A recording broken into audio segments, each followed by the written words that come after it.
This is Kahmir with Cries of Kashmir.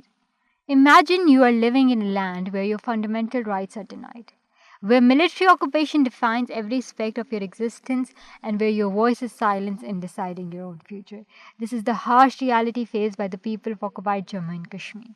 Since October 27, 1947, Kashmir Black Day, Indian forces have occupied the region, sparking a conflict that continues to this day. For more than 7 decades. The Kashmiri people have been denied the right to self determination, a right enshrined in international law and backed by multiple United Nations resolutions. Kashmir Black Day is a solemn reminder of broken promises, the continued struggle for freedom, and the international community's moral obligation to intervene. October 27th marks the tragic beginning of the Kashmiri people's long and painful struggle.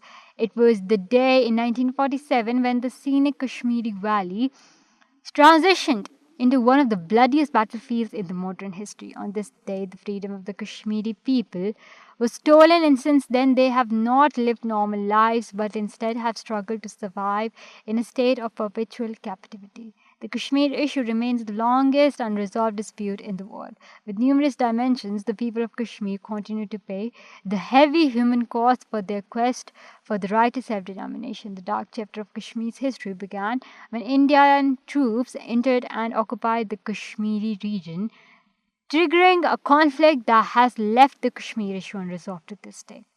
The roots of this conflict go back to the partition of the Indian subcontinent in 1947 when princely states were given the option to join either India or Pakistan. Maharaja Hari Singh, the ruler of Jammu and Kashmir, hesitated to make a decision. On only July 19th, 1947, the Muslim Conference passed a resolution urging the Maharaja to accede with Pakistan, reflecting that the will of the Kashmiri people. However, the Maharaja delayed this decision, and while he vacillated, Indian troops invaded Kashmir, claiming to possess an instrument of accession which was declared illegal by people of Kashmir. Despite India's assertions, the document of controversial instrument of accession has never been presented at the United Nations Security Council. This marked the beginning of militarization in the region, setting the stage for decades of unrest and conflict. India took the issue to the UNSC, asserting that the region illegally acceded to its territory. In response, the UNSC passed Resolution 47 on April 21st, 1948, and the later Resolution 98, which called for a plebiscite to allow the people of Kashmir to determine their own future.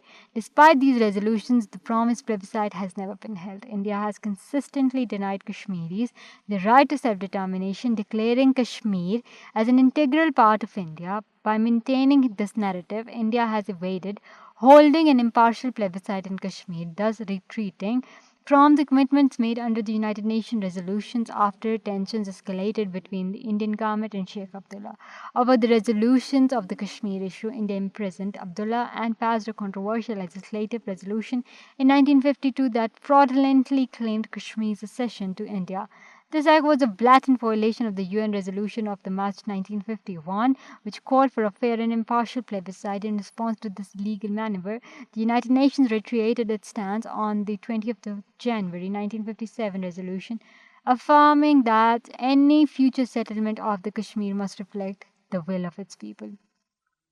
Pakistan has always prioritized the Kashmir issue, supporting Kashmiris in their quest for self determination, identity, land, and basic rights. Pakistan has continuously pushed the UNSC to implement its resolutions for a plebiscite in Kashmir and has tirelessly advocated for Kashmir's freedom through diplomatic campaigns on international platforms. However, the international community, swayed by India's economic clout, has largely remained silent, reinforcing the grim reality of might as right.